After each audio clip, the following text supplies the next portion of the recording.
The 39 Steps by John Buchan. Read by Adrian Praetzellis. Chapter 1. The Man Who Died. I returned from the city about 3 o'clock on that May afternoon, pretty well disgusted with life. I had been 3 months in the old country and was fed up with it. If anyone had told me a year ago that I would have been feeling like that, I should have laughed at him, but there was the fact. The weather made me liverish. The talk of the ordinary Englishman made me sick. I couldn't get enough exercise, and the amusements of London seemed as flat as soda water that has been standing in the sun. "Richard Hannay," I kept telling myself, "you have got into the wrong ditch, my friend, and you had better climb out." It made me bite my lips to think of the plans I had been building up those last years in Bulawayo. I had got my pile, not one of the big ones, but good enough for me, and I had figured out all kinds of ways of enjoying myself. My father had brought me out from Scotland at the age of 6, and I had never been home since. So England was a sort of Arabian Nights to me, and I counted on stopping there for the rest of my days. But from the first I was disappointed with it. In about a week I was tired of seeing sights, and in less than a month I had had enough of restaurants and theatres and race meetings. I had no real pal to go about with, which probably explains things. Plenty of people invited me to their houses, but they didn't seem much interested in me. They would ask me a question or two about South Africa, and then get on to their own affairs. A lot of imperialist ladies asked me to tea to meet schoolmasters from New Zealand and editors from Vancouver, and that was the dismalest business of all. Here was I, 37 years old, sound in wind and limb, with enough money to have a good time, yawning my head off all day. I had just about settled to clear out and get back to the veldt, for I was the best bored man in the United Kingdom. That afternoon I had been worrying my brokers about investments to give my mind something to work on, and on my way home I turned into my club, rather a pot-house which took in colonial members.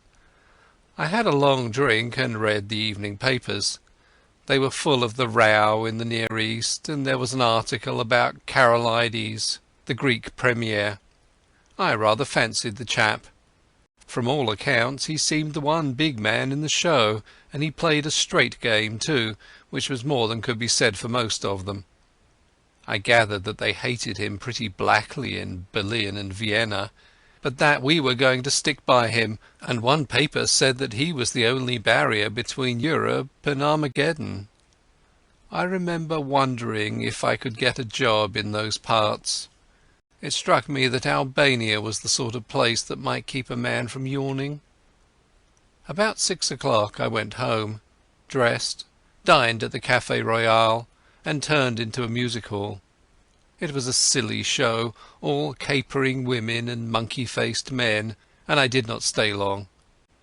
The night was fine and clear as I walked back to the flat I had hired near Portland Place. The crowd surged past me on the pavements, busy and chattering, and I envied the people for having something to do. These shop-girls and clerks and dandies and policemen had some interest in life that kept them going. I gave half a crown to a beggar because I saw him yawn.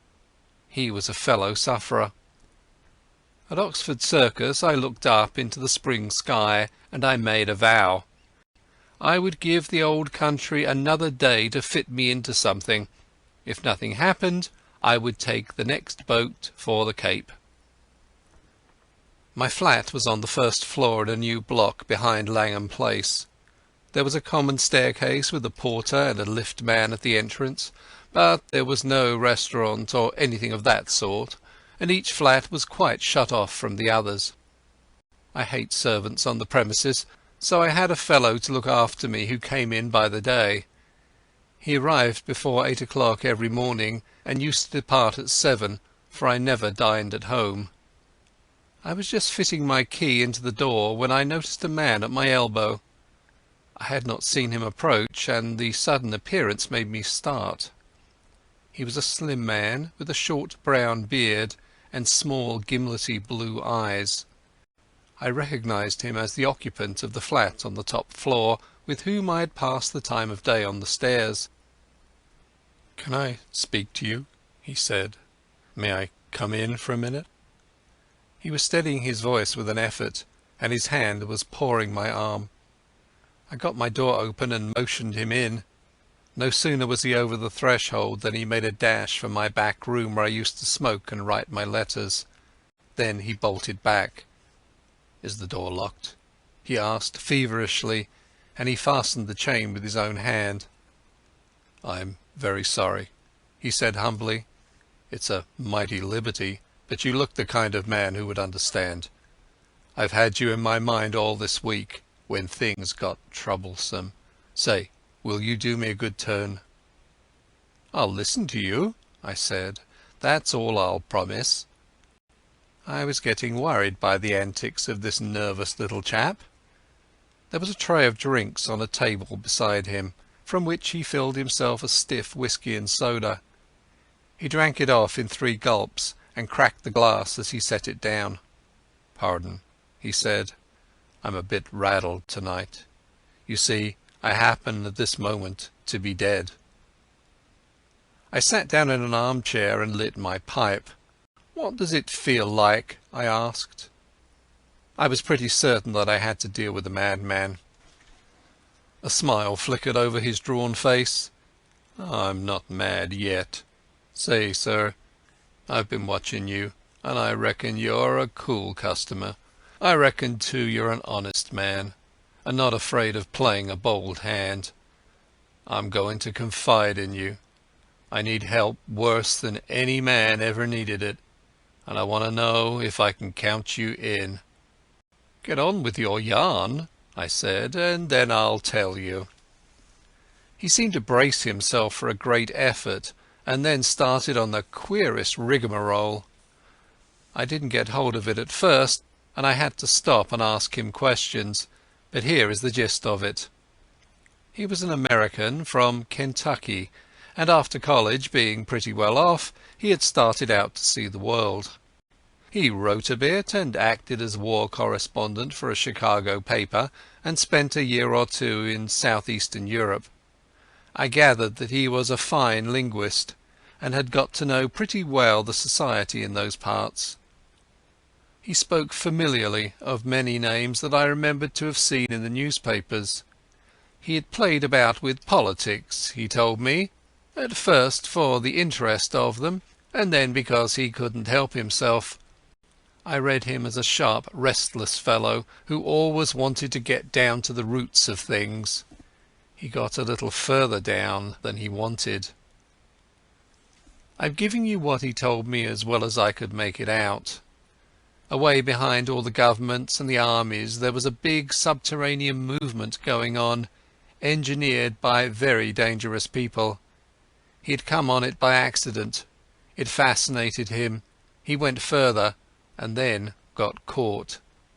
I gathered that most of the people in it were the sort of educated anarchists that make revolutions, but that beside them were financiers who were playing for money. A clever man can make big profits on a falling market, and it suited the book of both classes to set Europe by the ears. He told me some queer things that explained a lot that had puzzled me. Things that had happened in the Balkan War. How one state suddenly came out on top. Why alliances were made and broken. Why certain men disappeared, and where the sinews of war came from.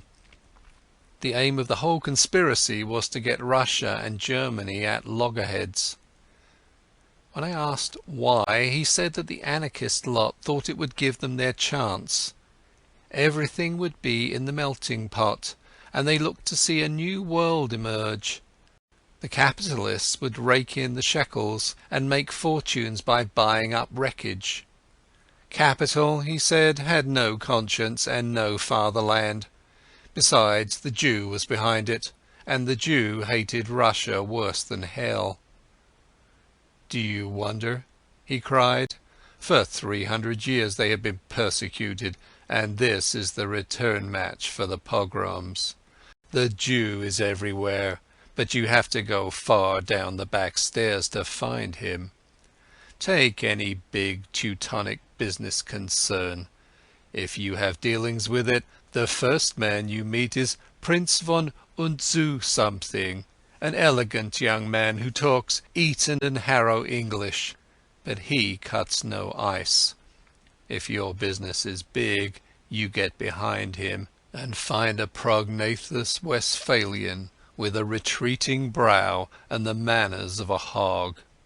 He is the German businessman that gives your English papers the shakes. But if you're on the biggest kind of job and are bound to get to the real boss, 10 to 1 you are brought up against a little white-faced Jew in a bath chair with an eye like a rattlesnake. Yes, sir, he is the man who is ruling the world just now, and he has his knife in the empire of the Tsar because his aunt was outraged and his father flogged in some one-horse location on the Volga. I couldn't help saying that his Jew anarchists seemed to have got left behind a little. "Yes and no," he said. "They won up to a point, but they struck a bigger thing than money, a thing that couldn't be bought. The old elemental fighting instincts of man. If you're going to be killed, you invent some kind of flag and country to fight for, and if you survive, you get to love the thing. These foolish devils of soldiers have found something they care for, and that has upset the pretty plan laid in Berlin and Vienna. But my friends haven't played their last card by a long sight. They've got the ace up their sleeves, and unless I can keep alive for a month, they're going to play it and win."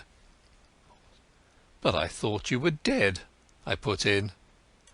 "Mors janua vitae," he smiled. I recognized the quotation. It was about all the Latin I knew. "I'm coming to that. And I've got to put you wise about a lot of things first. If you read your newspaper, I guess you know the name of Constantine Karolides." I sat up for that, for I had been reading about him that very afternoon. He is the man that has wrecked all their games. He is the one big brain in the whole show, and he happens also to be an honest man, wherefore he has been marked down these 12 months past. I found that out. Not that it was difficult, for any fool could guess as much. But I found out the way they were going to get him, and that knowledge was deadly. That's why I have had to decease. He had another drink, and I mixed it for him myself, for I was getting interested in the beggar. "They can't get him in his own land, for he has a bodyguard of Epirotes that would skin their grandmothers. But on the 15th day of June he is coming to this city. The British Foreign Office has taken to having international tea parties, and the biggest of them is due on that date. Now Karolides is reckoned the principal guest, and if my friends have their way he will never return to his admiring countrymen." "That's simple enough anyhow," I said. "You can warn him and keep him at home."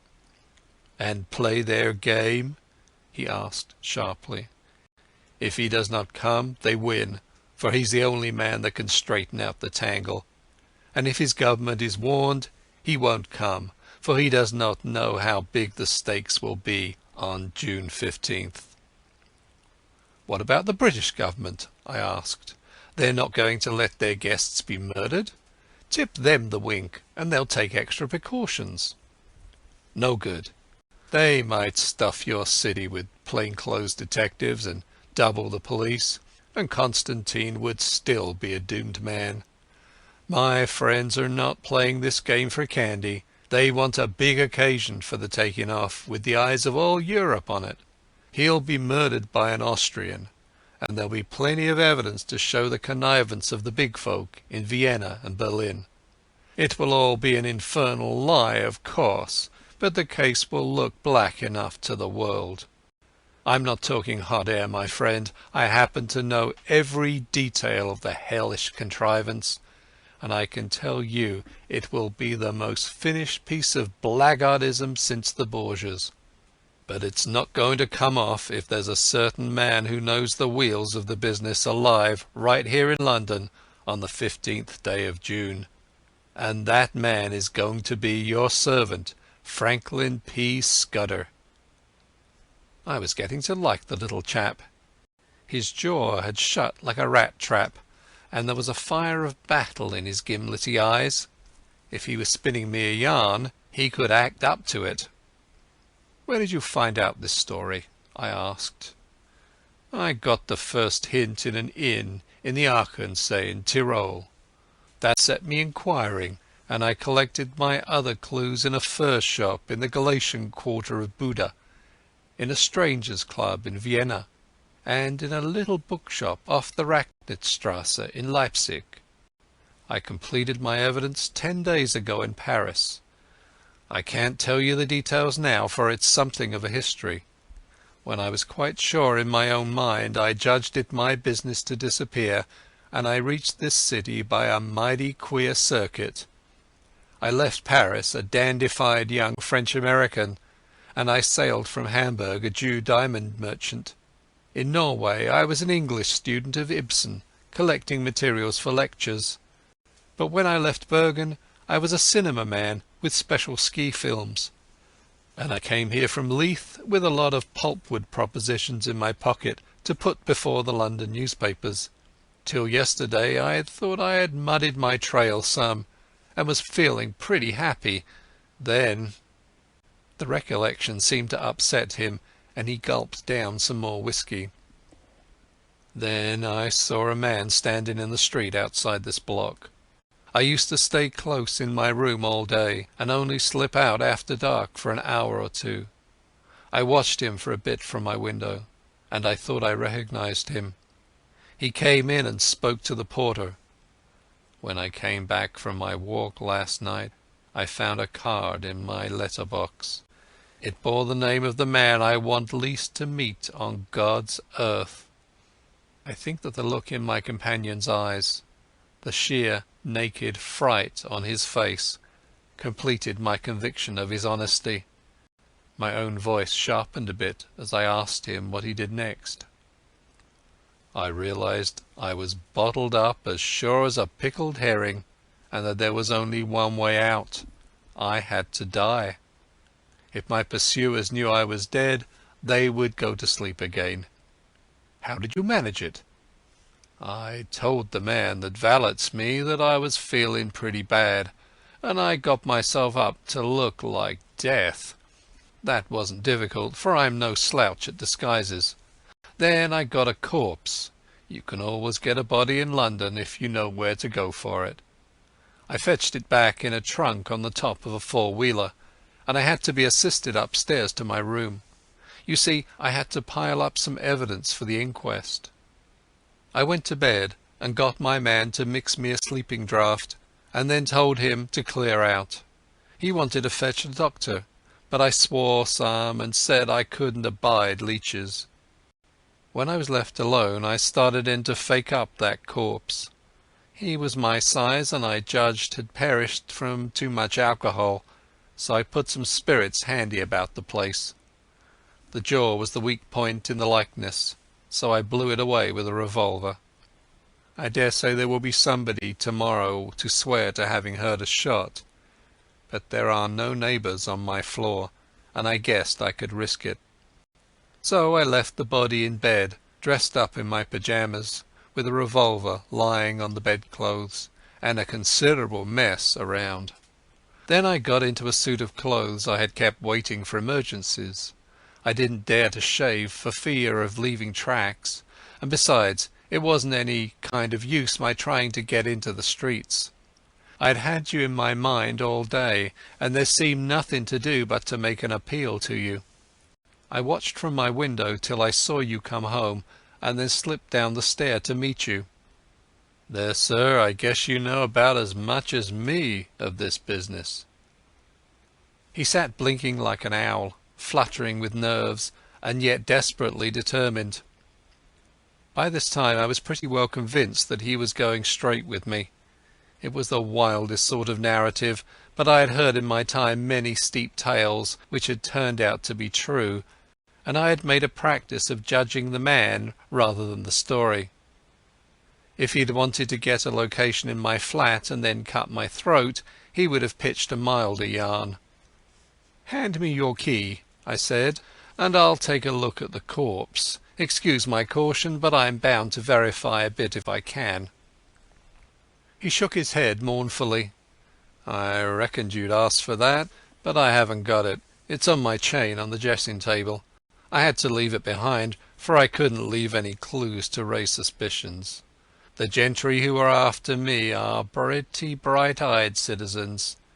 You'll have to take me on trust for the night, and tomorrow you'll get proof of the corpse business right enough." I thought for an instant or two. "Right. I'll trust you for the night. I'll lock you into this room and keep the key. Just one word, Mr. Scudder. I believe you're straight, but if so be you're not, I should warn you that I'm a handy man with a gun."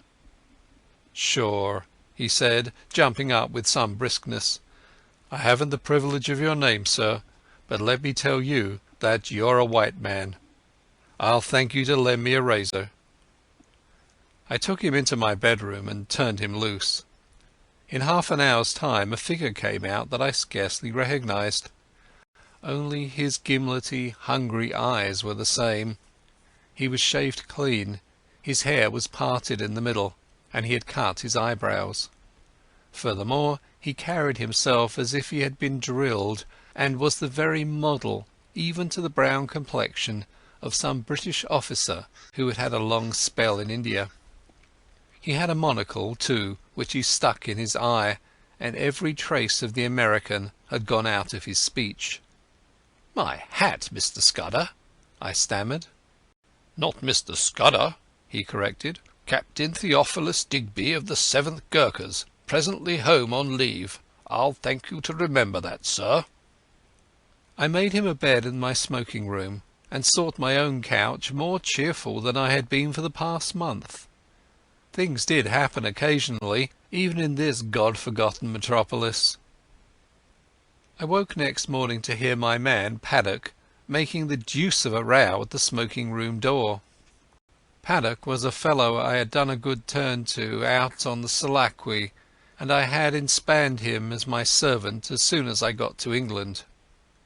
He had about as much gift of the gab as a hippopotamus, and was not a great hand at valeting, but I knew I could count on his loyalty. "Stop that row, Paddock," I said. "There's a friend of mine, Captain, I couldn't remember his name, dossing down in there. Get breakfast for two and then come and speak to me." I told Paddock a fine story about how my friend was a great swell, with his nerves pretty bad from overwork, who wanted absolute rest and stillness. Nobody had got to know he was there, or he would be besieged by communications from the India Office and the Prime Minister, and his cure would be ruined. I'm bound to say Scudder played up splendidly when he came to breakfast. He fixed Paddock with his eyeglass just like a British officer, and asked him about the Boer War, and slung out at me a lot of stuff about imaginary pals. Paddock couldn't learn to call me sir, but he sirred Scudder as if his life depended on it. I left him with the newspaper and a box of cigars, and went down to the city till luncheon. When I got back the porter had a weighty face. "Nasty business here this morning, sir. Gent in number 15 been shot hisself. They just took him off to the mortuary. The police are up there now." I ascended to number 15 and found a couple of bobbies and an inspector busy making an examination. I asked a few idiotic questions and they soon kicked me out.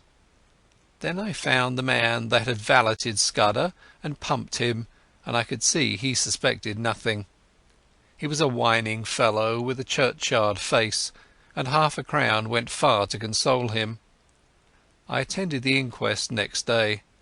A partner of some publishing firm gave evidence that the deceased had brought him pulpwood propositions and had been, he believed, an agent of an American business. The jury found it a case of suicide while of unsound mind, and the few effects were handed over to the American consul to deal with. I gave Scudder a full account of the affair, and it interested him greatly. He said he wished he could have attended the inquest, for he reckoned it would be about as spicy as to read one's own obituary notice.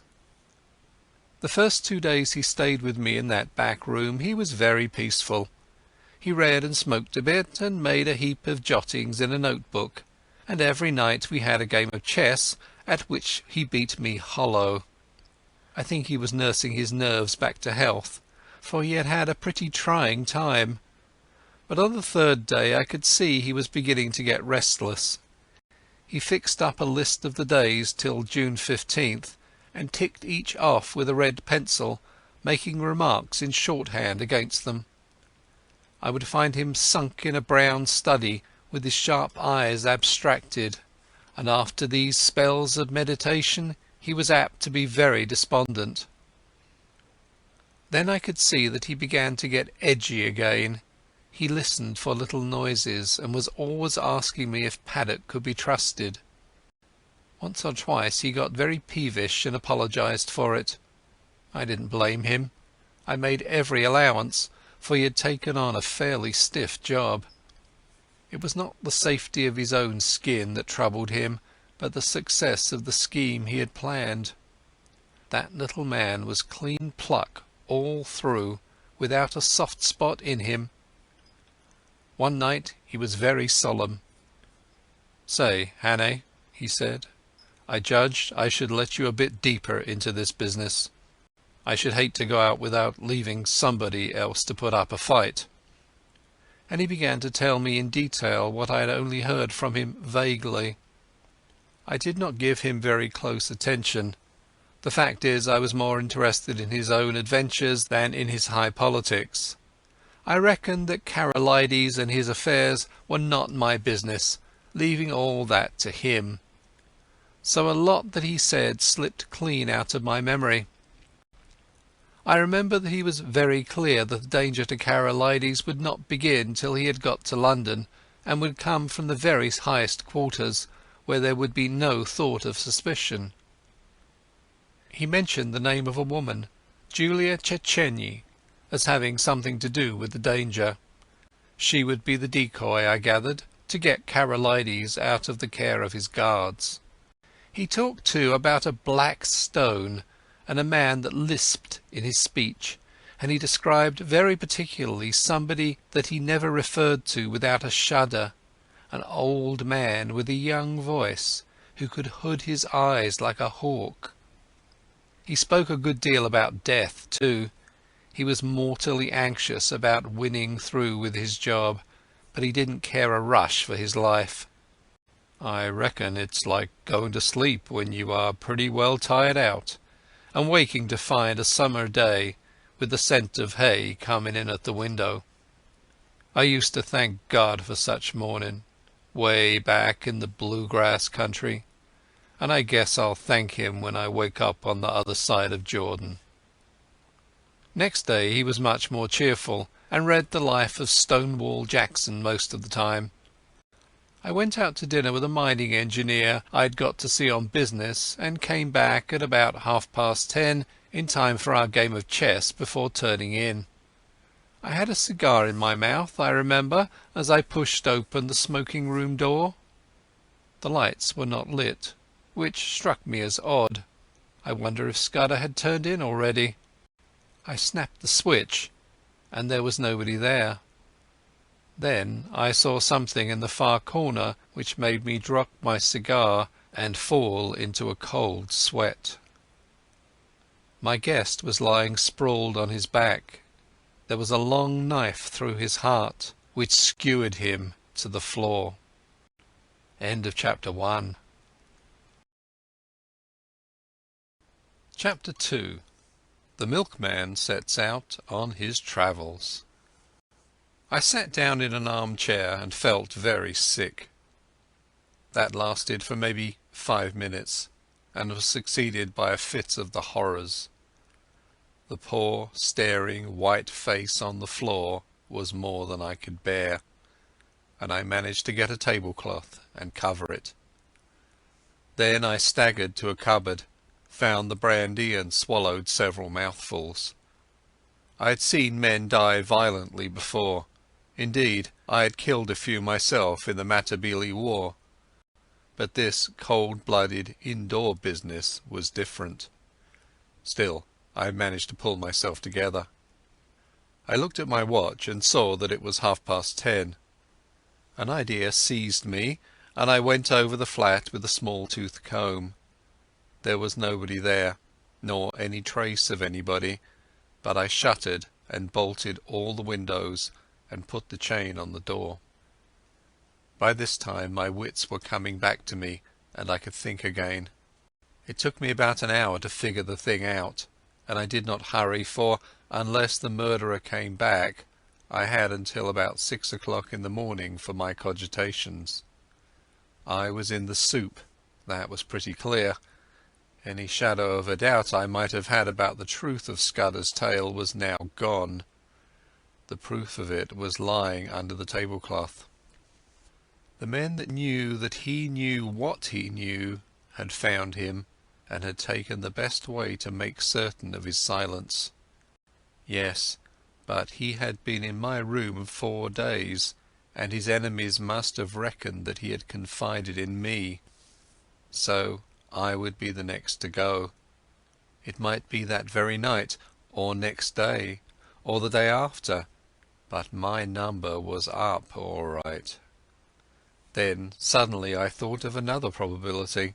Supposing I went out now and called in the police, or went to bed and let Paddock find the body and call them in the morning. What kind of a story was I to tell about Scudder? I had lied to Paddock about him, and the whole thing looked desperately fishy. If I made a clean breast of it and told the police everything he had told me, they would simply laugh at me. The odds were 1,000 to 1 that I would be charged with the murder, and the circumstantial evidence was strong enough to hang me. Few people knew me in England. I had no real pal who could come forward and swear to my character. Perhaps that was what these secret enemies were playing for. They were clever enough for anything, and an English prison was as good a way of getting rid of me until after June 15th as a knife in my chest. Besides, if I told the whole story and by any miracle was believed, I would be playing their game.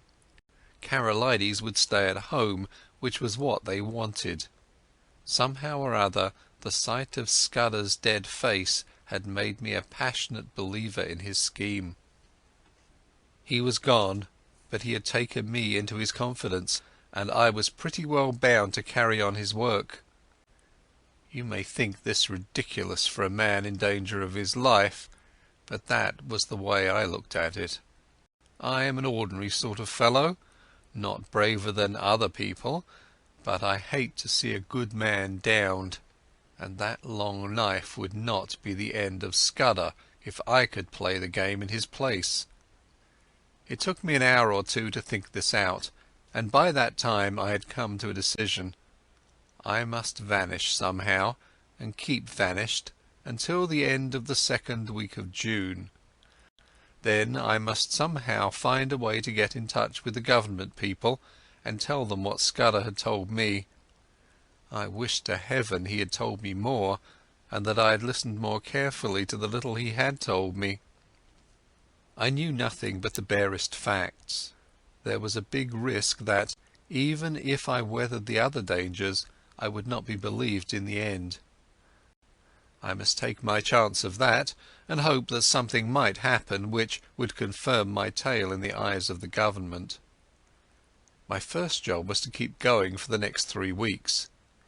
It was now the 24th of May, and that meant 20 days of hiding before I could venture to approach the powers that be. I reckoned that two sets of people would be looking for me: Scudder's enemies to put me out of existence, and the police who would want me for Scudder's murder. It was going to be a giddy hunt, and it was queer how the prospect comforted me. I had been slack so long that almost any chance of activity was welcome. When I had to sit alone with that corpse and wait on fortune, I was no better than a crushed worm, but if my next safety was to hang on my own wits, I was prepared to be cheerful about it. My next thought was whether Scudder had any papers about him to give me a better clue to the business. I drew back the tablecloth and searched his pockets, for I had no longer any shrinking from the body. The face was wonderfully calm for a man who had been struck down in a moment. There was nothing in the breast pocket, and only a few loose coins and a cigar-holder in the waistcoat. The trousers held a little penknife and some silver, and the side pocket of his jacket contained an old crocodile-skin cigar-case. There was no sign of the little black book in which I had seen him making notes. That had, no doubt, been taken by his murderer. But as I looked up from my task, I saw that some drawers had been pulled out in the writing-table. Scudder would never have left them in that state, for he was the tidiest of mortals. Someone must have been searching for something, perhaps for the pocket-book. I went round the flat and found that everything had been ransacked. The insides of books, drawers, cupboards, boxes, even the pockets of clothes in my wardrobe and the sideboard in the dining-room. There was no trace of the book. Most likely the enemy had found it, but they had not found it on Scudder's body. Then I got out an atlas and looked at a big map of the British Isles. My notion was to get off to some wild district, where my Veldcraft would be of some use to me, for I would be like a trapped rat in a city. I considered that Scotland would be best, for my people were Scotch, and I could pass anywhere as an ordinary Scotsman. I had half an idea at first to be a German tourist, for my father had had German partners, and I had been brought up to speak the tongue pretty fluently, not to mention having put in 3 years prospecting for copper in German Damaraland. But I calculated that it would be less conspicuous to be a Scot, and less in a line with what the police might know of my past. I fixed on Galloway as the best place to go. It was the nearest wild place of Scotland, so far as I could figure it out, and from the look of the map was not over thick with population. A search in Bradshaw informed me that a train left St Pancras at 7:10, which would land me at a Galloway station in the late afternoon. That was well enough, but a more important matter was how I was to make my way to St Pancras, for I was pretty certain that Scudder's friends would be watching outside. This puzzled me for a bit. Then I had an inspiration, on which I went to bed and slept for 2 troubled hours. I got up at 4 and opened my bedroom shutters. The faint light of a fine summer morning was flooding the skies, and the sparrows had begun to chatter. I had a great revulsion of feeling, and felt a God-forgiven fool. My inclination was to let things slide, and trust to the British police taking a reasonable view of my case. But as I viewed the situation, I could find no arguments to bring against my decision of the previous night, so with a wry mouth I resolved to go on with my plan. I was not feeling in any particular funk, only disinclined to go looking for trouble, if you understand me. I hunted out a well-used tweed suit, a pair of strong-nailed boots, and a flannel shirt with a collar. Into my pockets I stuffed a spare shirt, a cloth cap, some handkerchiefs, and a toothbrush. I had drawn a good sum in gold from the bank 2 days before, in case Scudder should want money, and I took £50 of it in sovereigns in a belt which I had brought back from Rhodesia. That was about all I wanted. Then I had a bath and cut my moustache, which was long and drooping, into a short stubby fringe. Now came the next step. Paddock used to arrive punctually at 7:30 and let himself in with the latchkey, but at about 20 minutes to 7, as I knew from bitter experience, the milkman turned up with a great clatter of cans and deposited my share outside my door. I had seen that milkman sometimes when I had gone out for an early ride. He was a young man about my own height, with a scrubby moustache, dressed in a white overall. On him I staked all my chances. I went into the darkened smoking room where the rays of morning light were beginning to creep through the shutters. There I breakfasted off a whisky and soda and some biscuits from the cupboard. By this time it was getting on to 6 o'clock. I put a pipe in my pocket and filled my pouch from the tobacco jar on the table by the fireplace. As I poked into the tobacco, my fingers touched something hard, and I drew out Scudder's little black pocket-book. That seemed to me a good omen. I lifted the cloth from the body and was amazed at the peace and dignity of the dead face. "Goodbye, old chap," I said. "I am going to do my best for you. Wish me well wherever you are." Then I hung about in the hall waiting for the milkman. That was the worst part of the business, for I was fairly choking to get out of doors. 6:30 passed, then 6:40, but still he did not come. The fool had chosen this day of all days to be late. At 1 minute after 7:15 I heard the rattle of the cans outside. I opened the front door, and there was my man, singling out my cans from a bunch he carried and whistling through his teeth. He jumped a bit at the sight of me. "Come in here for a moment," I said. "I want a word with you." And I led him into the dining room. "I reckon you're a bit of a sportsman," I said, "and I want you to do me a service. Lend me your cap and overall for 10 minutes, and here's a sovereign for you." His eyes opened at the sight of the gold, and he grinned broadly. "What's the game?" he asked. "A bet," I said.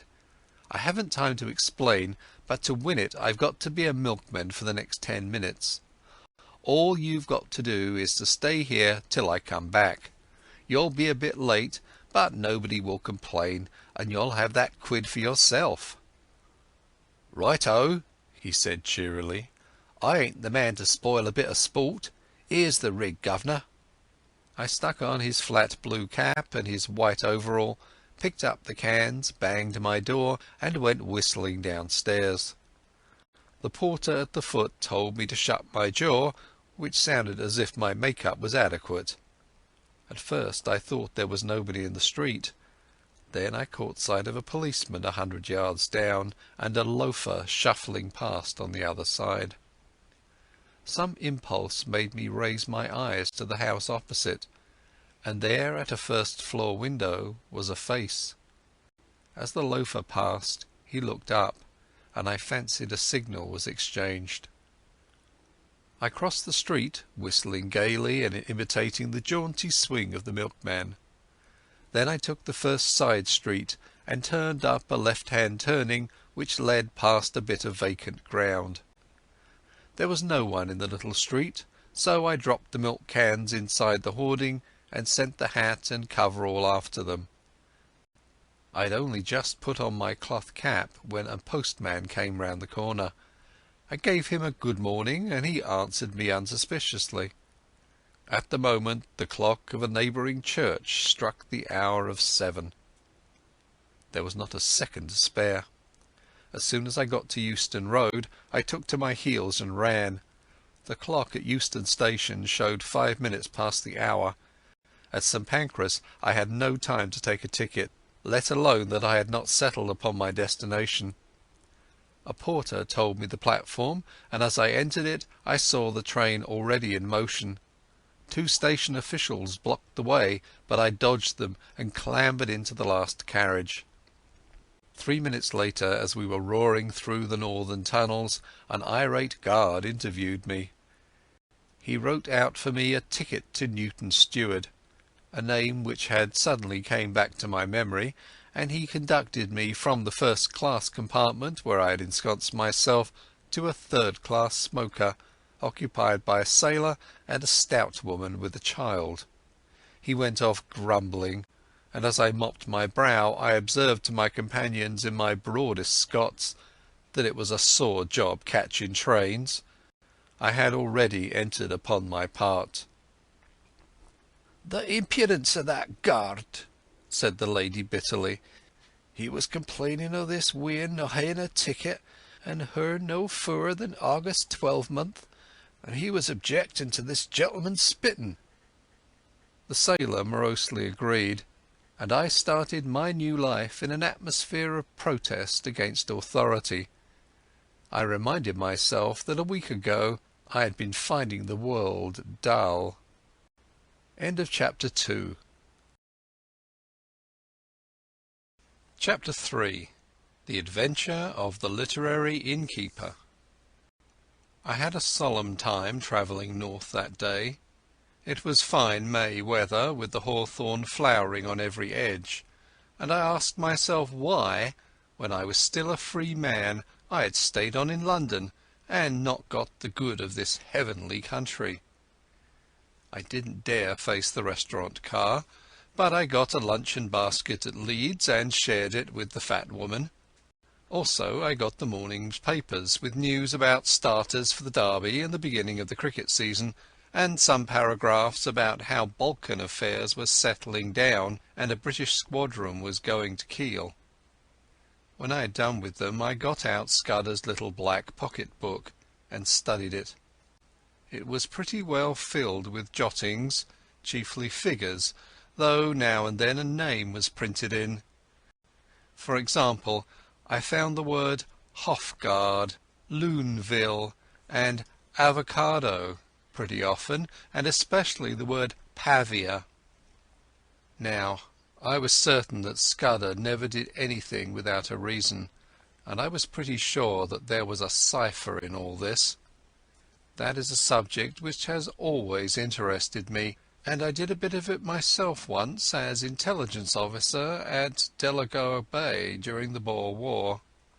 I have a head for things like chess and puzzles, and I used to reckon myself pretty good at finding out ciphers.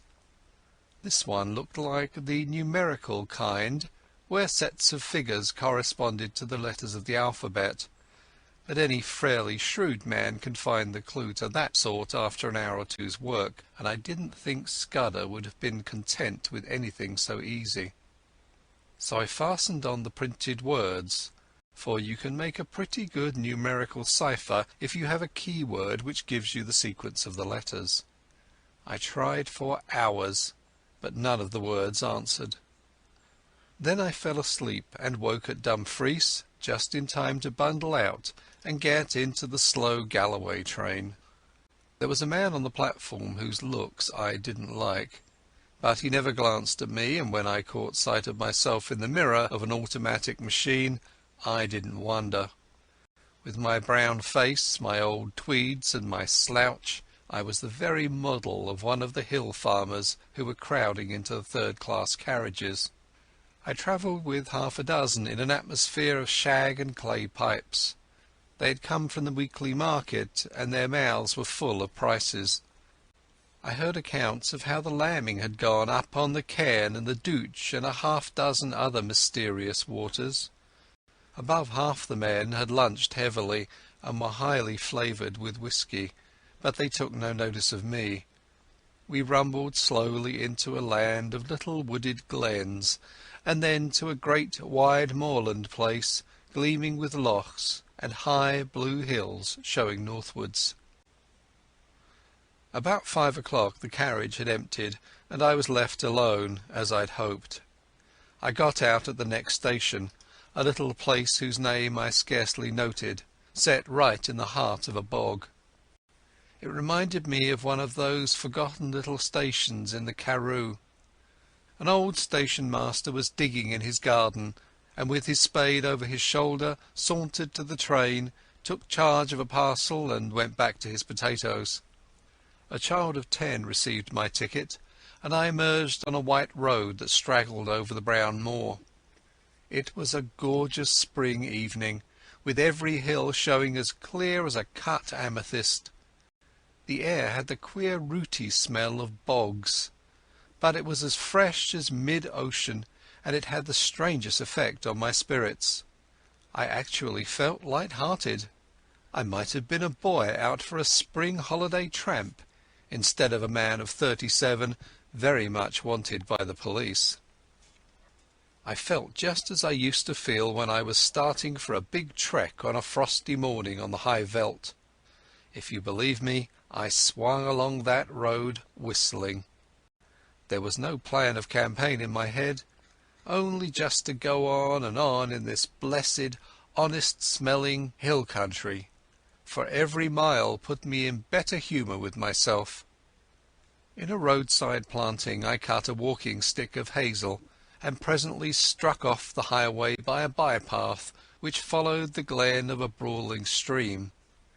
I reckoned that I was still far ahead of any pursuit, and for that night might please myself. It was some hours since I had tasted food, and I was getting very hungry when I came to a herd cottage set in a nook beside a waterfall. A brown-faced woman was standing by the door, and greeted me with the kindly shyness of moorland places. When I asked for a night's lodging, she said I was welcome to the bed in the loft, and very soon she set before me a hearty meal of ham and eggs, scones, and thick sweet milk. At the darkening her man came in from the hills, a lean giant who in one step covered as much ground as 3 paces of ordinary mortals. They asked no questions, for they had the perfect breeding of all dwellers in the wilds, but I could see that they set me down as some kind of dealer, and I took some trouble to confirm their view. I spoke a lot about cattle, of which my host knew little, and I picked up from him a good deal about the local Galloway markets, which I tucked away in my memory for future use. At 10 I was nodding in my chair, and the bed in the loft received a weary man who never opened his eyes till 5 o'clock set the little homestead a-going once more. They refused any payment, and by 6 I had breakfasted and was striding southwards again. My notion was to return to the railway line a station or 2 further on than the place where I had alighted yesterday, and to double back. I reckon that was the safest way, for the police would naturally assume that I was always making further from London in the direction of some western port. I thought I had still a good bit of a start, for, as I reasoned, it would take some hours to fix the blame on me, and several more to identify the fellow who got on board the train at St. Pancras. It was the same jolly clear spring weather, and I simply could not contrive to feel careworn. Indeed, I was in better spirits than I had been for months. Over the long ridge of moorland I took my road, skirting the side of a high hill which the herd had called Cairnsmore of Fleet. Nestling curlews and plovers were crying everywhere, and the links of green pasture by the streams were dotted with young lambs. All the slackness of the past months was slipping from my bones, and I stepped out like a 4-year-old. By and by I came to a swell of moorland, which dipped to the vale of a little river, and a mile away in the heather I saw the smoke of a train. The station, when I reached it, proved to be ideal for my purpose. The moor surged up around it, and left room only for the single line, a slender siding, a waiting-room, an office, the station-master's cottage, and a tiny yard of gooseberries and sweet william. There seemed no road to it from anywhere, and to increase the desolation the waves of a tarn lapped on their grey granite beach half a mile away. I waited in the deep heather till I saw the smoke of an east-going train on the horizon. Then I approached the tiny booking office and took a ticket for Dumfries. The only occupants of the carriage were an old shepherd and his dog, a wall-eyed brute that I mistrusted. The man was asleep, and on the cushions beside him was that morning's Scotsman. Eagerly I seized on it, for I fancied it would tell me something. There were 2 columns about the Portland Place murder, as it was called. My man Paddock had given the alarm and had the milkman arrested. Poor devil, it looked as if the latter had earned his sovereign hardly. But for me he had been cheap at the price, for he seemed to have occupied the police the better part of a day. In the stop-press news I found a further instalment of the story. The milkman had been released, I read, and the true criminal, about whose identity the police were reticent, was believed to have got away from London by one of the northern lines. There was a short note about me as the owner of the flat. I guessed the police had stuck in that as a clumsy contrivance to persuade me that I was unsuspected. There was nothing else in the paper, nothing about foreign politics or Karolides, or the things that had interested Scudder. I laid it down and found that we were approaching the station at which I had got out yesterday. The potato-digging station-master had been gingered up into some activity, for the west-going train was waiting to let us pass, and from it had descended 3 men who were asking him questions. I supposed that they were the local police who had been stirred up by Scotland Yard and had traced me as far as this one-horse siding. Sitting well back in the shadow, I watched them carefully. One of them had a book and took down notes. The old potato-digger seemed to have turned peevish, but the child who had collected my ticket was talking volubly. All the party looked across the moor where the white road departed. I hoped they were going to take up my tracks there. As we moved away from that station, my companion woke up. He fixed me with a wondering glance, kicked his dog vigorously, and inquired where he was. Clearly he was very drunk. "That's what comes of being a teetotaler," he observed in bitter regret. I expressed my surprise that in him I should have met a blue-ribbon stalwart. "Ay, but I'm a strong teetotaler," he said pugnaciously. "I took the pledge last Martinmas, and I havena touched a drop of whisky since, not even at Hogmanay, though I was sair tempted." He swung his heels up on the seat and burrowed a frowsy head into the cushions. "And that's what I get," he moaned. "A head hotter than hell fire, and twain looking different ways for the Sabbath." "What did it?" I asked. "A drink they ca' brandy. Being a teetotaler, I kept off the whisky, but I was nipping a day yesterday in at this brandy, and I doubt I'll no be well for a fortnicht." His voice died away into a stutter, and sleep once more laid its heavy hand on him.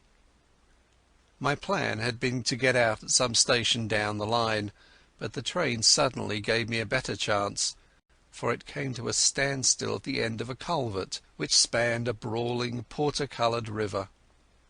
I looked out and saw that every carriage window was closed, and no human figure appeared on the landscape. So I opened the door and dropped quickly into the tangle of hazels which edged the line. It would have been all right but for that infernal dog.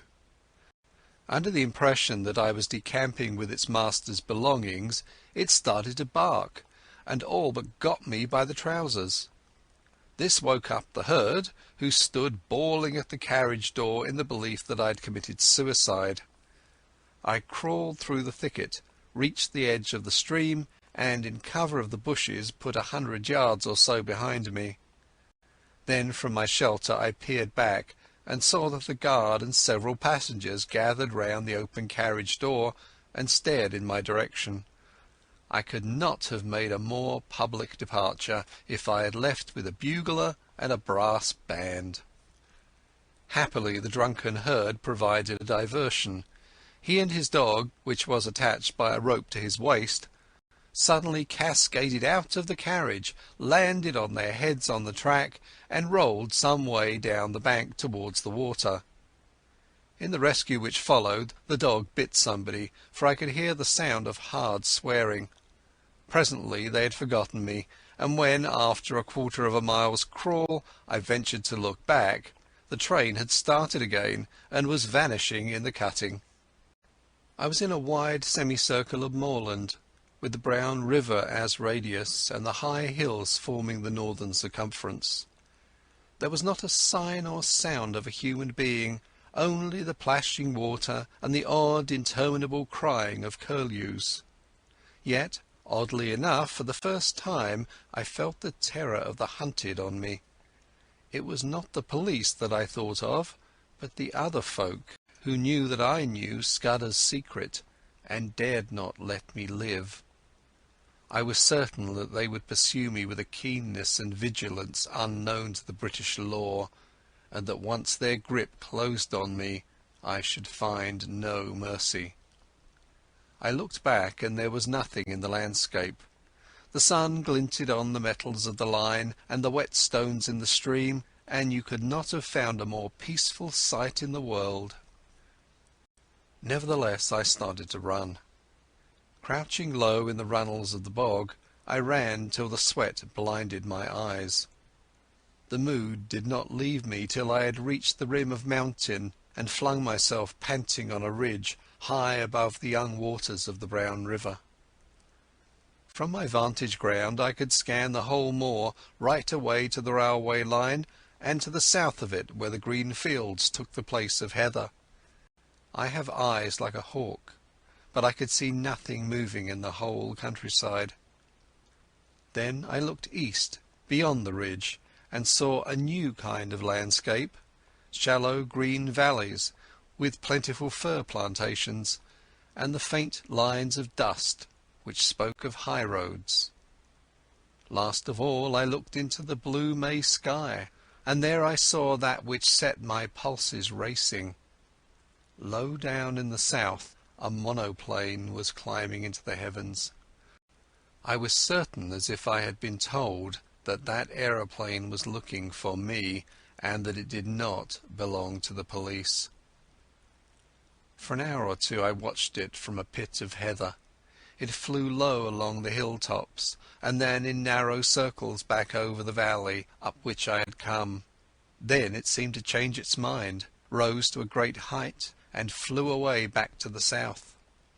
I did not like this espionage from the air, and I began to think less well of the countryside I had chosen for a refuge. These heather hills were no sort of cover if my enemies were in the sky, and I must find a different kind of sanctuary.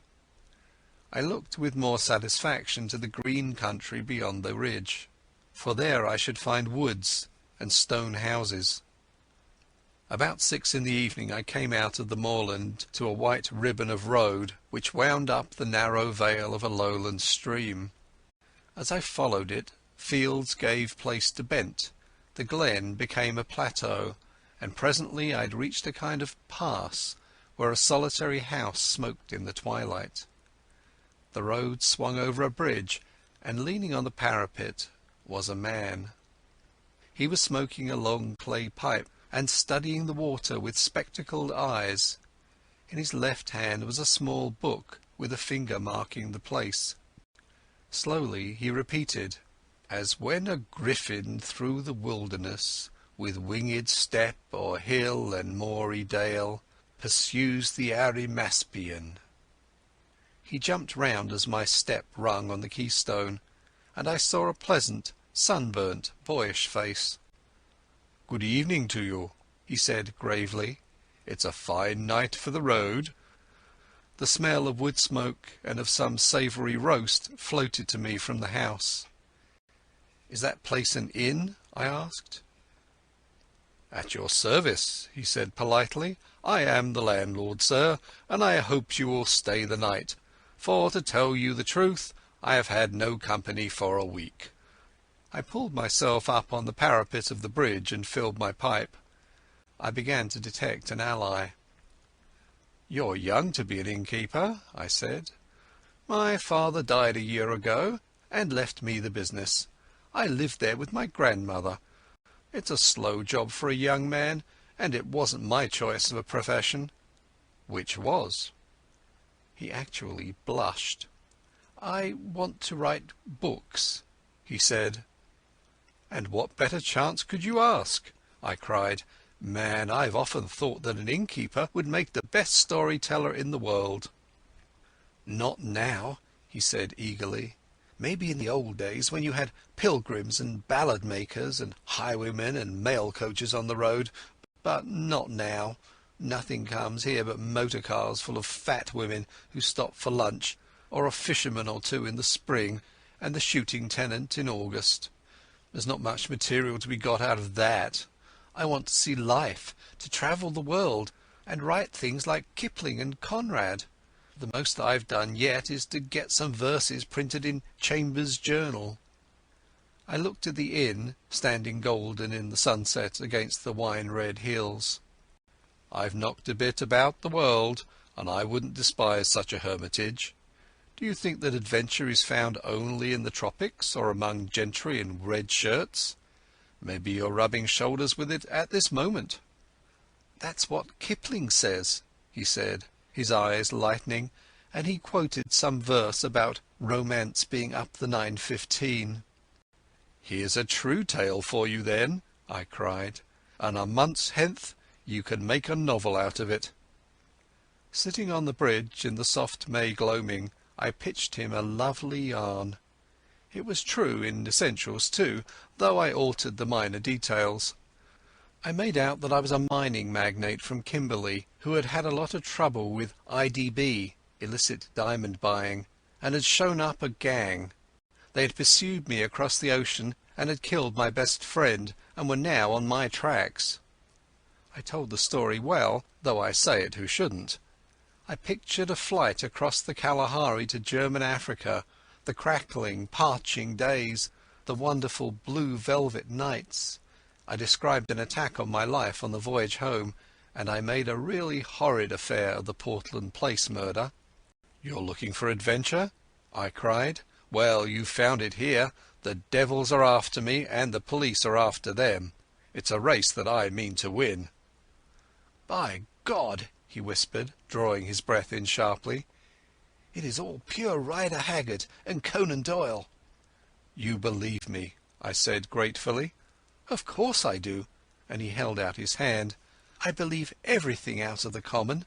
The only thing to distrust is the normal." He was very young, but he was the man for my money. "I think they're off my track for the moment, but I must lie close for a couple of days. Can you take me in?" He caught my elbow in his eagerness and drew me toward the house. "You can lie as snug here as if you were in a moss hole. I'll see that nobody blabs either. And you'll give me some more material about your adventures?" As I entered the inn porch I heard from far off the beat of an engine. There, silhouetted against the dusky west, was my friend, the monoplane. He gave me a room at the back of the house with a fine outlook over the plateau, and made me free of his own study, which was stacked with cheap editions of his favourite authors. I never saw the grandmother, so I guessed she was bedridden. An old woman named Margit brought me my meals, and the innkeeper was around me at all hours.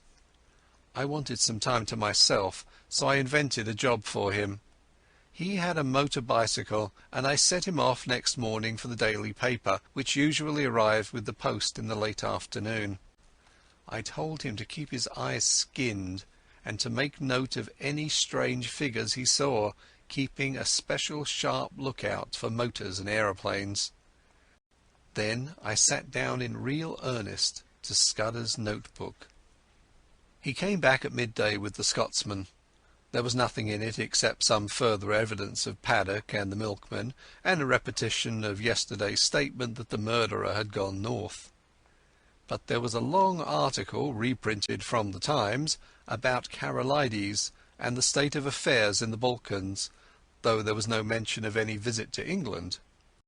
I got rid of the Innkeeper for the afternoon, for I was getting very warm in my search for the cipher. As I told you, it was a numerical cipher, and by an elaborate system of experiments I had pretty well discovered what were the nulls and stops. The trouble was the key word, and when I thought of the odd million words he might have used, I felt pretty hopeless. But about 3 o'clock I had a sudden inspiration. The name Julia Czechenyi flashed across my memory. Scudder had said it was the key to the Karolides business, and it occurred to me to try it on his cipher. It worked. The 5 letters of Julia gave me the position of the vowels. A was J, the 10th letter of the alphabet, and so repeated by X in the cipher. E was U, XXI, and so on. Czechenyi gave me the numerals for the principal consonants. I scribbled that scheme on a bit of paper and sat down to read Scudder's pages. In half an hour I was reading with a whitish face and fingers that drummed on the table. I glanced out of the window and saw a big touring car coming up the glen towards the inn. It drew up at the door, and there was the sound of people alighting. There seemed to be 2 of them, men in aquascutums and tweed caps. 10 minutes later the innkeeper slipped into the room, his eyes bright with excitement. "There's 2 chaps below looking for you," he whispered. "They're in the dining-room having whiskies and sodas. They asked about you and said they'd hoped to meet you here. Oh, and they described you jolly well, down to your boots and shirt. I told them you had been here last night and had gone off on a motor bicycle this morning, and one of the chaps swore like a navvy." I made him tell me what they looked like. One was a dark-eyed, thin fellow with bushy eyebrows, and the other was always smiling and lisped in his talk. Neither was any kind of foreigner, on this my young friend was positive. I took a bit of paper and wrote these words in German as if they were part of a letter. Blackstone. Scudder had got on to this, but he could not act for a fortnight. I doubt if I can do any good now, especially as Karolides is uncertain about his plans, but if Mr. T advises, I will do the best I manufactured it rather neatly, so that it looked like a loose page of a private letter. "Take this down and say it was found in my bedroom, and ask them to return it to me if they overtake me." 3 minutes later I heard the car begin to move, and peeping from behind the curtain caught sight of the 2 figures. One was slim, the other was sleek. That was the most I could make of my reconnaissance. The innkeeper appeared in great excitement. "Your paper woke them up," he said gleefully. "That dark fellow went as white as death and cursed like blazes, and the fat one whistled and looked ugly. They paid for their drinks with half a sovereign and wouldn't wait for change." "Now I'll tell you what I want you to do," I said. "Get on your bicycle and go off to Newton Stewart to the chief constable. Describe the 2 men, and say you suspect them of having something to do with the London murder. You can invent reasons. The 2 will come back, no fear. Not tonight, for they'll follow me 40 miles along the road, but first thing tomorrow morning. Tell the police to be here bright and early." He set off like a docile child while I worked at Scudder's notes. When he came back we dined together, and in common decency I had to let him pump me. I gave him a lot of stuff about lion hunts and the Matabele War, thinking all the while what tame business these were compared with this I was now engaged in. When he went to bed I sat up and finished Scudder. I smoked in a chair till daylight, for I could not sleep. About 8 next morning I witnessed the arrival of 2 constables and a sergeant. They put their car in a coach-house under the innkeeper's instructions and entered the house. 20 minutes later I saw from my window a second car come across the plateau from the opposite direction. It did not come up to the inn, but stopped 200 yards off in the shelter of a patch of wood. I noticed that its occupants carefully reversed it before leaving it. A minute or two later I heard their steps on the gravel outside the window. My plan had been to lie hid in my bedroom and see what happened. I had a notion that if I could bring the police and my other more dangerous pursuers together, something might work out of it to my advantage. But now I had a better idea. I scribbled a line of thanks to my host, opened the window and dropped quietly into a gooseberry bush. Unobserved, I crossed the dyke, crawled down to the side of a tributary burn, and won the high road on the far side of the patch of trees. There stood the car, very spick and span in the morning sunlight, but with the dust on her which told of a long journey.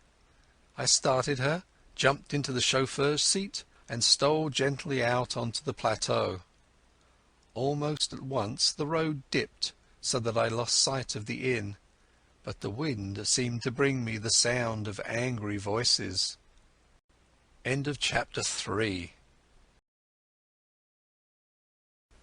Chapter 4.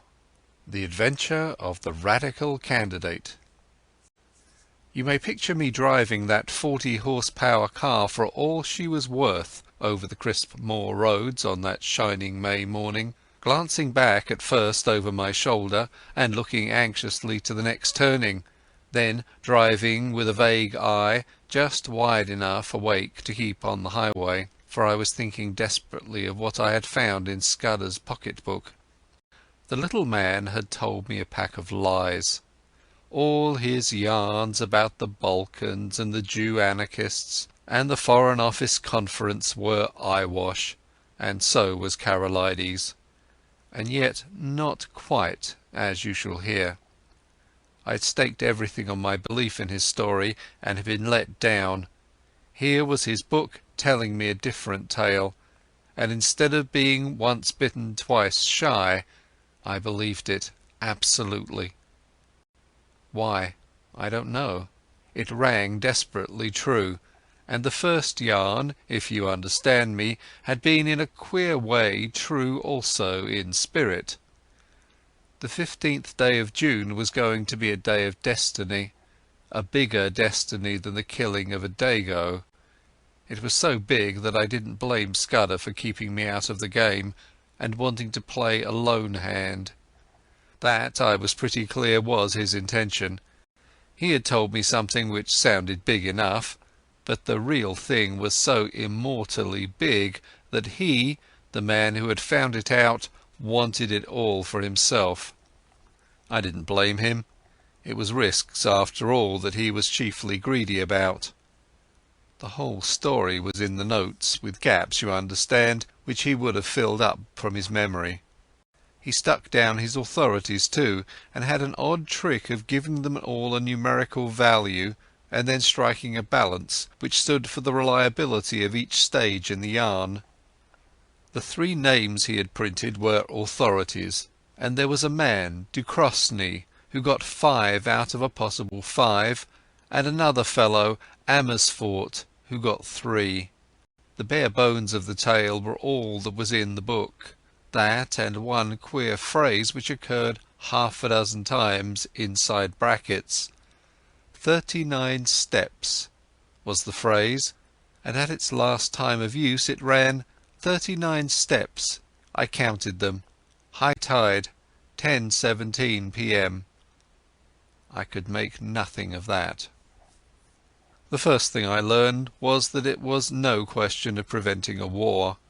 That was coming as sure as Christmas, had been arranged, said Scudder, ever since February 1912. Karolides was going to be the occasion. He was booked all right, and was to hand in his cheques on June 14th, 2 weeks and 4 days from that May morning. I gathered from Scudder's notes that nothing on earth could prevent that. His talk of Epirote guards that would skin their own grandmother was all billy-o. The second thing was that this war was going to come as a mighty surprise to Britain. Karolides' death would set the Balkans by the ears, and then Vienna would chip in with an ultimatum. Russia wouldn't like that, and there would be high words, but Berlin would play the peacemaker and pour oil on the waters, till suddenly she would find a good cause for a quarrel, pick it up, and in 5 hours let fly at us. That was the idea, and a pretty good one too. Honey and fair speeches, and then a stroke in the dark. While we were talking about the goodwill and good intentions of Germany, our coast would be silently ringed with mines, and submarines would be waiting for every battleship. But all this depended upon the third thing, which was due to happen on June 15th. I would never have grasped this if I hadn't once happened to meet a French staff officer coming back from West Africa who had told me a lot of things. One was that, in spite of all the nonsense talked in Parliament, there was a real working alliance between France and Britain, and that the two general staffs met every now and then and made plans for joint action in time of war. Well, in June a very great swell was coming over from Paris, and he was going to get nothing less than a statement of the disposition of the British Home Fleet on mobilization. At least, I gathered it was something like that. Anyhow, it was something uncommonly important. But on the 15th day of June there were to be others in London, others at whom I could only guess. Scudder was content to call them collectively the Black Stone. They represented not our allies but our deadly foes, and the information destined for France was to be diverted to their pockets. And it was to be used, remember, used a week or two later with great guns and swift torpedoes, suddenly in the darkness of a summer night. This was the story I had been deciphering in the back room of a country inn, overlooking a cabbage garden. This was the story that hummed in my brain as I swung in the big touring car from glen to glen. My first impulse had been to write a letter to the Prime Minister, but a little reflection convinced me that that would be useless. Who would believe my tale? I must show a sign, some token in proof, and heaven knew what that could be. Above all, I must keep going myself, ready to act when things got riper, and that was going to be no light job with the police of the British Isles in full cry after me, and the watchers of the Black Stone running silently and swiftly on my trail. I had no very clear purpose in my journey, but I steered east by the sun, for I remembered from the map that if I went north I would come into a region of coal pits and industrial towns. Presently I was down from the moorlands and traversing the broad haugh of a river. For miles I ran alongside a park wall, and in a break of the trees I saw a great castle.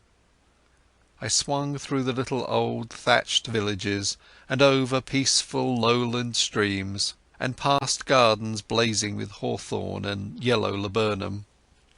The land was so deep in peace that I could scarcely believe that somewhere behind me were those who sought my life. Ay, and that in a month's time, unless I had the almightiest of luck, these round country faces would be pinched and staring, and men would be lying dead in English fields. About midday I entered a long straggling village, and had a mind to stop and eat.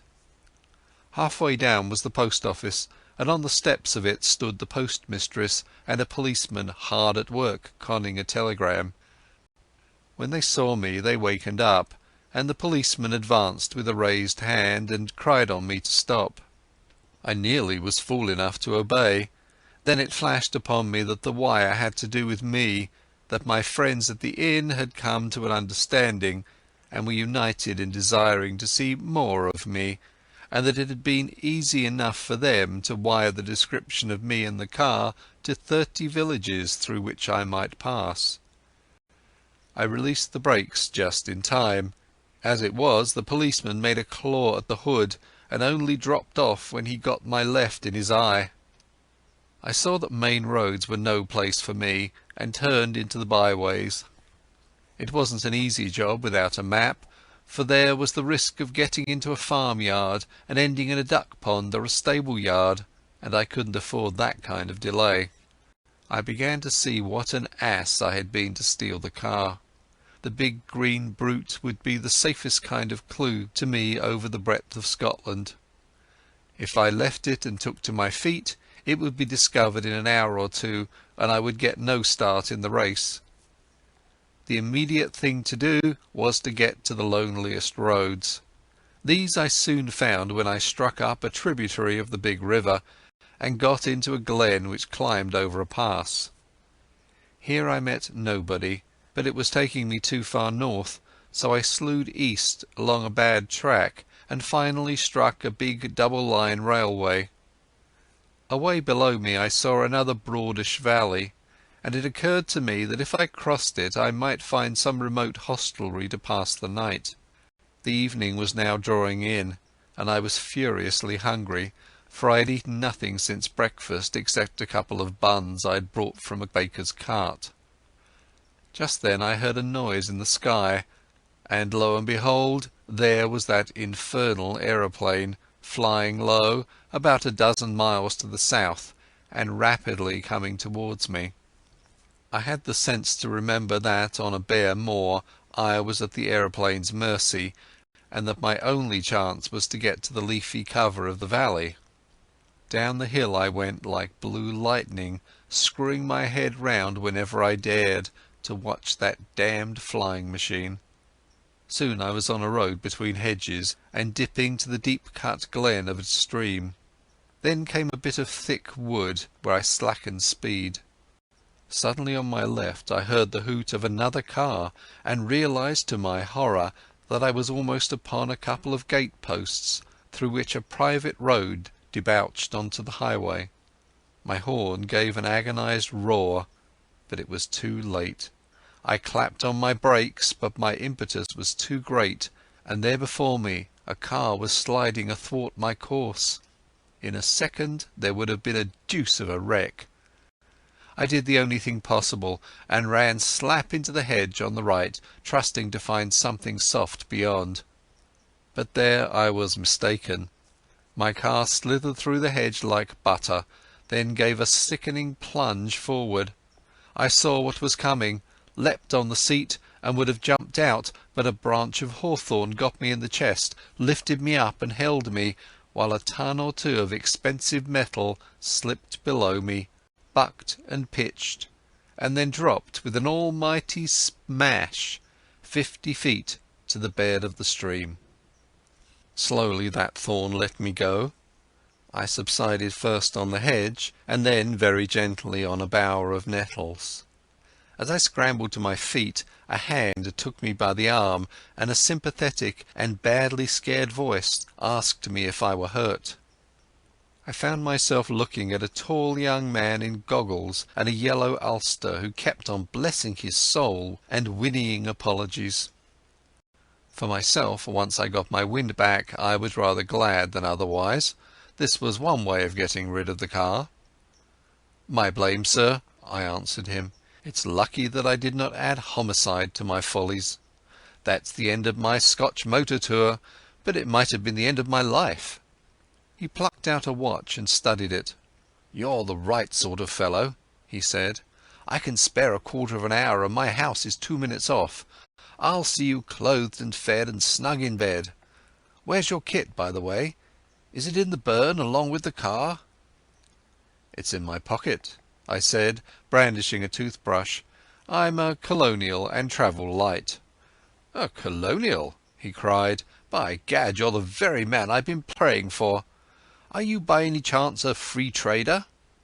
"I am," said I, without the foggiest notion of what he meant. He patted my shoulder and hurried me into his car. 3 minutes later we drew up before a comfortable-looking shooting box set among pine trees, and he ushered me indoors. He took me first to a bedroom and flung half a dozen of his suits before me, for my own had been pretty well reduced to rags. I selected a loose blue serge, which differed most conspicuously from my own garments, and borrowed a linen collar. Then he hailed me to the dining-room, where the remnants of a meal stood on the table, and announced that I had just 5 minutes to feed. "You can take a snack in your pocket, and we'll have supper when we get back. I've got to be at the Masonic Hall at 8 o'clock, or my agent will comb my hair." I had a cup of coffee and some cold ham, while he yarned away on the hearthrug. "You find me in the deuce of a mess, Mr. By the by, you haven't told me your name. Twisden? Any relation to old Tommy Twisden of the 60th? No? Well, you see, I am Liberal candidate for this part of the world, and I had a meeting on tonight at Brattleburn, that's my chief town, and an infernal Tory stronghold. I had got the Colonial ex-Premier fellow, Crumpleton, coming to speak for me tonight, and had the thing tremendously billed, and the whole place ground-baited. This afternoon I got a wire from the ruffian, saying he has got influenza at Blackpool, and here I am, left to do the whole thing myself. I had meant to speak for 10 minutes, and must now go on for 40, and though I've been racking my brains for 3 hours to think of something, I simply cannot last the course. Now you've got to be a good chap and help me. You're a free trader, and can tell our people what a wash-out protection is in the colonies. All you fellows have the gift of the gab. I wish to heaven I had it. I'll be for evermore in your debt." I had very few notions about free trade one way or the other, but I saw no other chance to get what I wanted. My young gentleman was far too absorbed in his own difficulties to think how odd it was to ask a stranger who had just missed death by an ace, and who had lost a 1,000 guinea car, to address a meeting for him on the spur of the moment. But my necessities did not allow me to contemplate oddness or to pick and choose my supports. "All right," I said. "I'm not much good as a speaker, but I'll tell them a bit about Australia." At my words the cares of the ages slipped from his shoulders, and he was rapturous in his thanks. He lent me a big driving coat, and never troubled to ask why I had started on a motor tour without possessing an ulster, and as we slipped down the dusty roads, poured into my ears the simple facts of his history. He was an orphan, and his uncle had brought him up. I have forgotten the uncle's name, but he was in the cabinet, and you can read his speeches in the papers. He had gone round the world after leaving Cambridge, and then, being short of a job, his uncle had advised politics. I gathered that he had no preference in parties. "Good chaps in both," he said cheerfully, "and plenty of blighters too. I'm a Liberal because my family have always been Whigs." But if he was lukewarm politically, he had strong views on other things. He found out that I knew a bit about horses, and jawed away about the Derby entries, and he was full of plans for improving his shooting. Altogether a very clean, decent, callow young man. As we passed through a little town, 2 policemen signalled to us to stop, and flashed their lanterns on us. "Beg pardon, Sir Harry. I've got instructions to look out for a car, and the description's not unlike yours." "Right-ho," said my host, when I thanked Providence for the devious ways I had been brought to safety. After that we spoke no more, for my host's mind began to labour heavily with his coming speech. His lips kept muttering, his eyes wandered, and I began to prepare myself for a second catastrophe.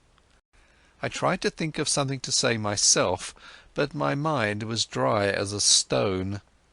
The next thing I knew we had drawn up outside a door in a street, and were being welcomed by some noisy gentlemen with rosettes.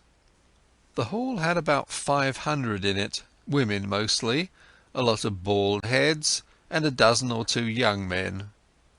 The chairman, a weaselly minister with a reddish nose, lamented Crumpleton's absence, soliloquized on his influenza, and gave me a certificate as a trusted leader of Australian thought. There were 2 policemen at the door, and I hoped they took note of that testimonial. Then Sir Harry started. I've never heard anything like it. He didn't begin to know how to talk. He had about a bushel of notes from which he read, and when he let go of them he fell into one prolonged stutter. Every now and then he remembered a phrase he had learned by heart, straightened his back and gave it off like Harry Irving, and the next moment he was bent double and crooning over his papers. It was the most appalling rot too.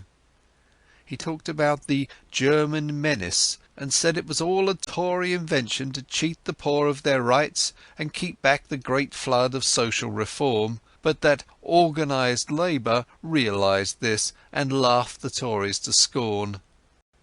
He was all for reducing our navy as a proof of our good faith, and then sending Germany an ultimatum, telling her to do the same or we would knock her into a cocked hat. He said that, but for the Tories, Germany and Britain would be fellow workers in peace and reform. I thought of the little black book in my pocket. A giddy lot Scudder's friends cared for peace and reform. Yet, in a queer way, I liked the speech. You could see the niceness of the chap shining out behind the muck with which he had been spoon-fed. Also, it took a load off my mind. I mightn't be much of an orator, but I was 1000% better than Sir Harry. I didn't get on so badly when it came to my turn. I simply told them all I could remember about Australia, praying there should be no Australian there, all about its Labour Party and immigration and universal service. I doubt if I remembered to mention free trade, but I said there were no Tories in Australia, only Labour and Liberals. That fetched a cheer, and I woke them up a bit when I started in to tell them the kind of glorious business I thought could be made out of the Empire if we really put our backs into it. Although I fancy I was rather a success, the minister didn't like me though, and when he proposed a vote of thanks spoke of Sir Harry's speech as statesmanlike and mine as having the eloquence of an immigration agent. When we were in the car again, my host was in wild spirits, having got his job over. "A ripping speech, Twisden," he said. "Now you're coming home with me. I'm all alone, and if you'll stop a day or two I'll show you some very decent fishing." We had a hot supper, and I wanted it pretty badly, and then drank grog in a big cheery smoking room with a crackling wood fire.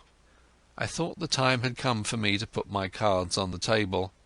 I saw by this man's eye that he was the kind you can trust. "Listen, Sir Harry," I said, "I've got something pretty important to say to you. You're a good fellow, and I'm going to be frank." "Where on earth did you get that poisonous rubbish you talked last night?" His face fell. "Was it as bad as that?" he asked ruefully. "It did sound rather thin. I got most of it out of the Progressive magazine and pamphlets that agent chap of mine keeps sending me. But surely you don't think Germany would ever go to war with us?" "Ask that question in 6 weeks and it won't need an answer," I said. "Ask that question in 6 weeks and it won't need an answer," I said. "But if you'll give me your attention for half an hour, I'm going to tell you a story." I can see yet that bright room with the deers' heads and the old prints on the walls, Sir Harry standing restlessly on the stone curb of the hearth, and myself lying back in an armchair, speaking. I seemed to be another person, standing aside and listening to my own voice, and judging carefully the reliability of my tale. It was the first time I had ever told anyone the exact truth, so far as I understood it, and it did me no end of good, for it straightened out the thing in my own mind. I blinked no detail. He heard all about Scudder and the Milkman and the notebook, and my doings in Galloway. Presently he got very excited and walked up and down the hearthrug. "So you see," I concluded, "you have got here in your house the man that is wanted for the Portland Place murder. Your duty is to send your car for the police and give me up. I don't think I'll get very far. There'll be an accident and I'll have a knife in my ribs in an hour or two after arrest.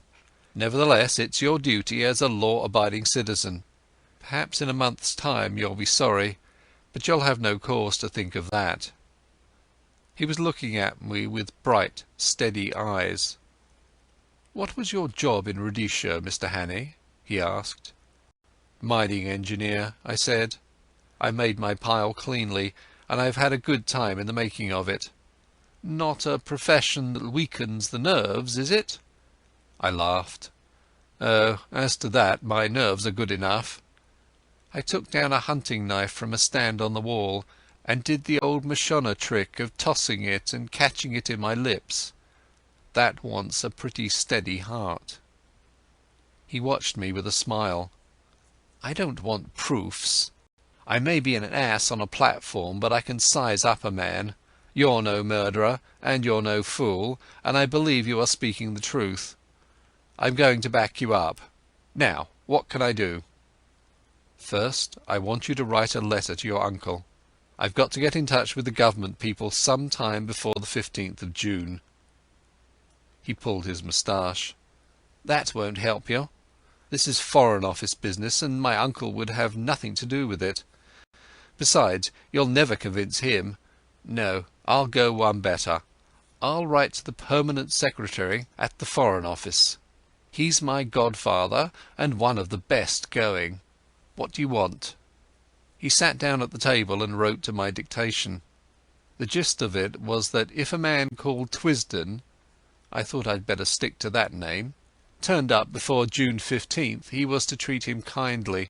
He said Twisden would prove his bona fides by passing the word Blackstone and whistling Annie Laurie. Good, said Sir Harry. That's the proper style. By the way, you'll find my godfather, his name's Sir Walter Bullivant, down at his country cottage for Whitsuntide. It's close to Artinswell on the Kennet. That's done. Now, what's the next thing? You're about my height. Lend me the oldest tweed suit you've got. Anything will do, so long as the colour is the opposite of the clothes I destroyed this afternoon. Then show me a map of the neighbourhood, and explain to me the lie of the land. Lastly, if the police come asking about me, just show them the car in the glen. If the other lot turn up, tell them I caught the South Express after your meeting. He did, or promised to do, all these things. I shaved off the remnants of my moustache and got inside an ancient suit of what I believe is called heather mixture. The map gave me some notion of my whereabouts and told me the two things I wanted to know: where the main railway to the south could be joined, and what were the wildest districts near at hand. At 2 o'clock he wakened me from my slumber in the smoking-room armchair and led me blinking into the dark starry night. An old bicycle was found in a tool shed and handed over to me. "First turn to the right up by the long fir wood," he enjoined. "By daybreak you'll be well into the hills. Then I should pitch the machine into a bog and take to the moors on foot. You can put in a week among the shepherds and be as safe as you were in New Guinea." I pedalled diligently up steep roads of hill gravel till the skies grew pale with morning. As the mists cleared before the sun, I found myself in a wide green world of glens falling on every side, and a far-away blue horizon. Here, at any rate, I could get early news of my enemies. End of Chapter 4. Chapter 5. The Adventure of the Spectacled Roadman. I sat down on the very crest of the pass and took stock of my position. Behind me was the road, climbing through a long cleft in the hills which was the upper glen of some notable river.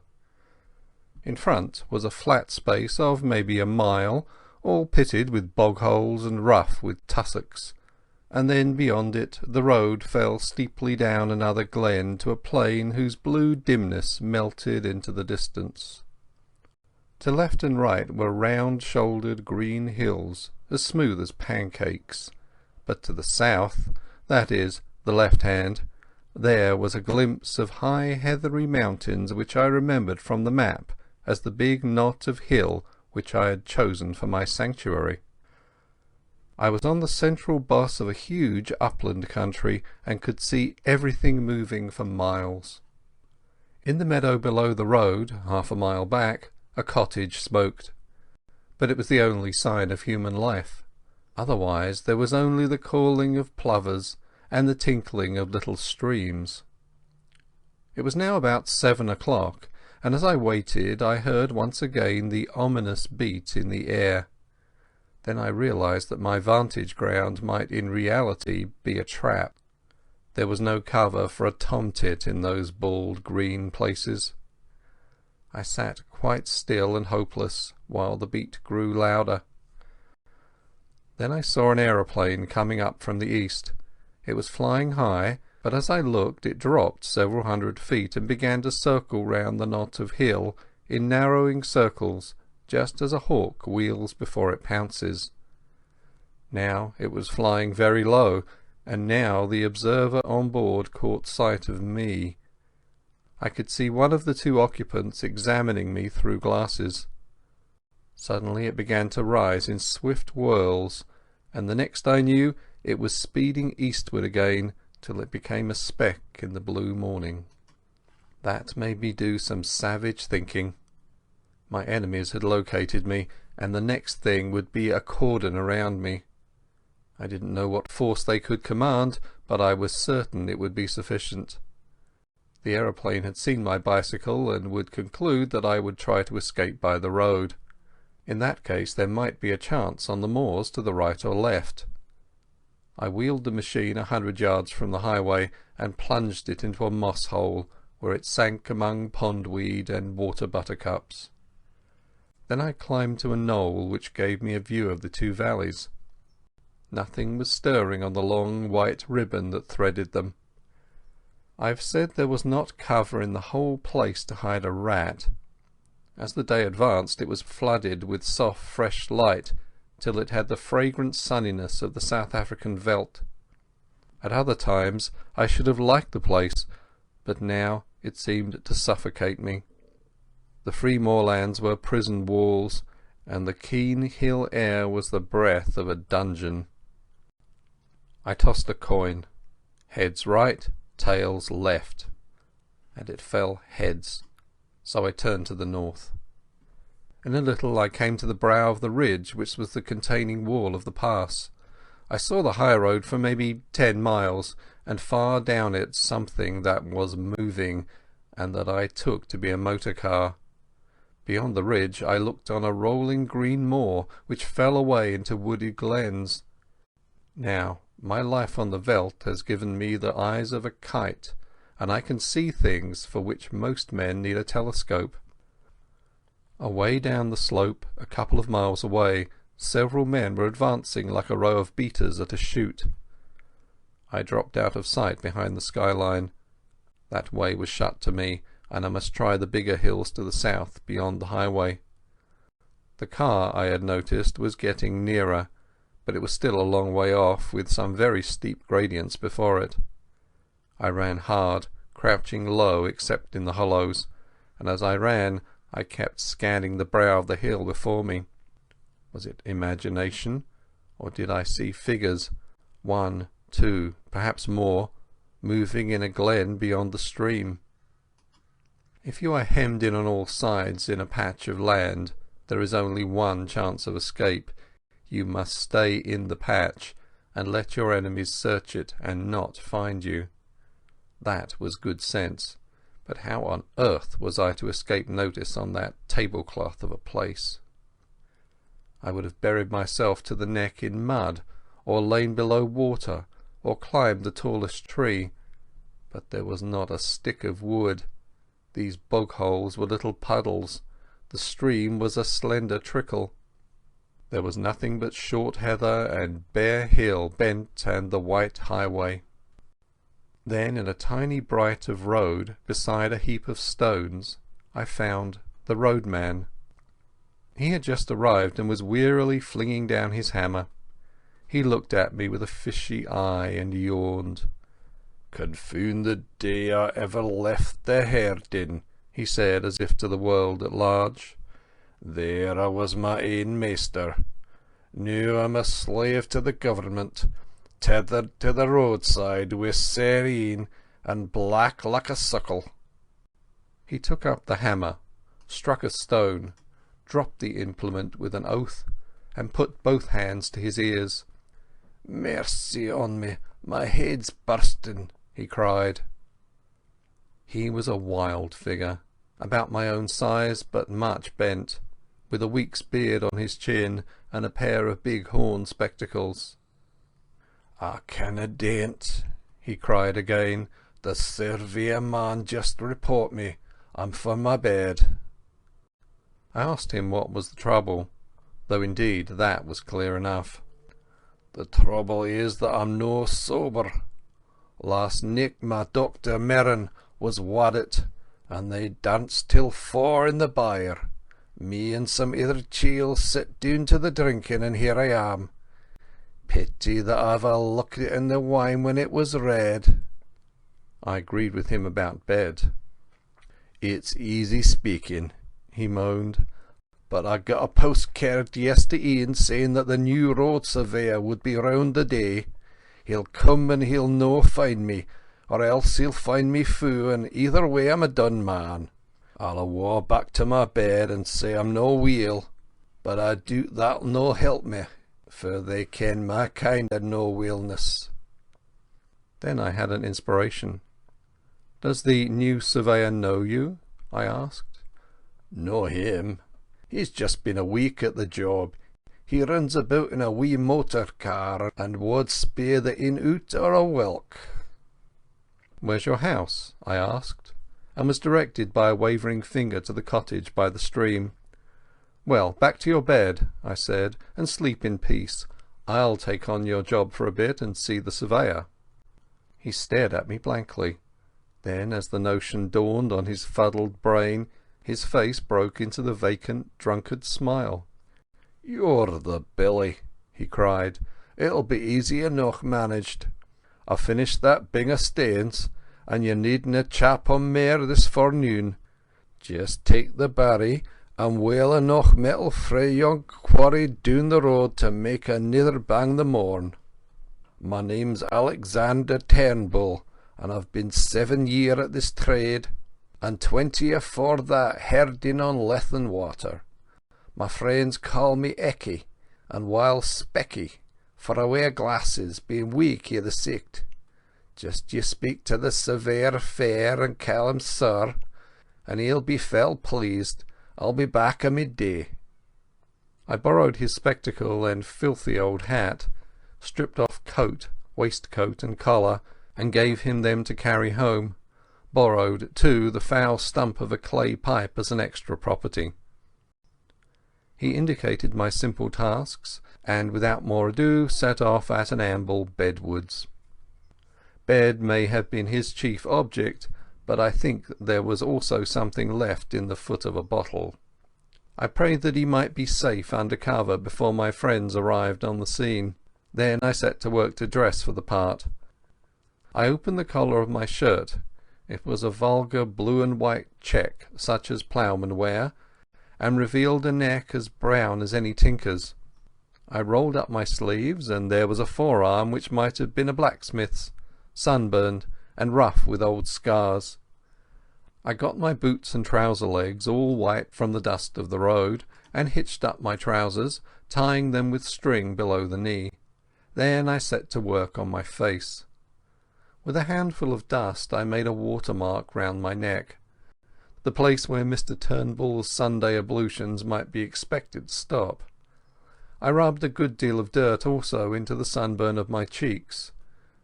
A roadman's eyes would no doubt be a little inflamed, so I contrived to get some dust in both of mine, and by dint of vigorous rubbing produced a bleary effect. The sandwiches Sir Harry had given me had gone off with my coat, but the roadman's lunch, tied up in a red handkerchief, was at my disposal. I ate with great relish several of the thick slabs of scone and cheese, and drank a little of the cold tea. In the handkerchief was a local paper tied with string and addressed to Mr. Turnbull, obviously meant to solace his midday leisure. I did up the bundle again and put the paper conspicuously beside it. My boots did not satisfy me, but by dint of kicking among the stones I reduced them to the granite-like surface which marks a roadman's footgear. Then I bit and scraped up my fingernails till the edges were all cracked and uneven. The men I was matched against would miss no detail. I broke one of the bootlaces and retied it in a clumsy knot, and loosened the other so that my thick grey socks bulged over the uppers. Still no sign of anything on the road. My toilette complete, I took up the barrow and began my journeys to and from the quarry 100 yards off. I remembered an old scout in Rhodesia, who had done many queer things in his day, once telling me that the secret of playing a part was to think yourself into it. You could never keep it up, he said, unless you could manage to convince yourself that you were it. So I shut off all other thoughts and switched them on the road mending. I thought of the little white cottage as my home. I recalled the years I had spent herding on Lethen water. I made my mind dwell lovingly on sleep in a box bed and a bottle of cheap whisky. Still nothing appeared on that long white road. Now and then a sheep wandered off the heather to stare at me. A heron flopped down to a pool in the stream and started to fish, taking no more notice of me than if I had been a milestone. On I went, trundling my loads of stone, with the heavy step of the professional. Soon I grew warm, and the dust on my face changed to solid and abiding grit. I was already counting the hours till evening should put a limit to Mr. Turnbull's monotonous toil. Suddenly a crisp voice spoke from the road, and looking up I saw a little Ford two-seater and a round-faced young man in a bowler hat. "Are you Alexander Turnbull?" he asked. "I am the new county road surveyor. You live at Blackhope Foot and have charge of the section from Laidlaw Byres to the Riggs? Good. A fair bit of road, Turnbull, and not badly engineered. A little soft about a mile off, and the edges want cleaning. See you look after that. Good morning. You'll know me the next time you see me." Clearly my get-up was good enough for the dreaded surveyor. I went on with my work, and as the morning grew towards noon I was cheered by a little traffic. A baker's van breasted the hill and sold me a bag of ginger biscuits, which I stowed in my trouser pockets against emergencies. Then a herd passed with sheep, and disturbed me somewhat by asking loudly, "What a become of Specky?" "In bed with a colic," I replied, and the herd passed on. Just about midday a big car stole down the hill, glided past and drew up 100 yards beyond. Its 3 occupants descended as if to stretch their legs, and sauntered towards me. 2 of the men I had seen before from the window of the Galloway Inn, one lean, sharp and dark, the other comfortable and smiling. The third had the look of a countryman, a vet perhaps, or a small farmer.